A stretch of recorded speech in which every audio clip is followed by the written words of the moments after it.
Nadreen F9 news में भली car दादू मां रिपोर्ट शामिल कंदासीं त दादू जे प्राइवेट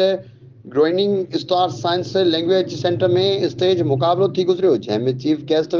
शोएब थईम, समाजी वर्कर अली दादू वाला, मॉनिटरिंग ऑफिसर जाहिद लुंड बलोच, शाहनवाज जहूर, रोशन मेमुन, सर अली हसन लगारी की रहनुमाई में थी गुज़रियो।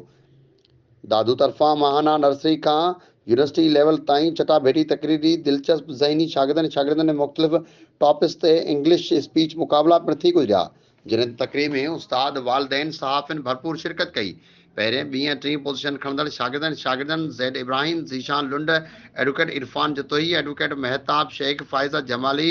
मुजीब शाह, साहिबा ख़ासकली, सिराज ज़हूर, मुआज़िम पावर, महबूब काबूरो, अहमद लतीफ़ सोलंकी, इंतशार लगारी, मुक़द्दस मेमून, सबा कलसूम, आशिया ईमान, कूमल सुमरू ऐं ॿियनि शागिर्दनि में एवार्ड, बहितरीन कारकर्दगी सर्टिफिकेट तक़सीम कया विया।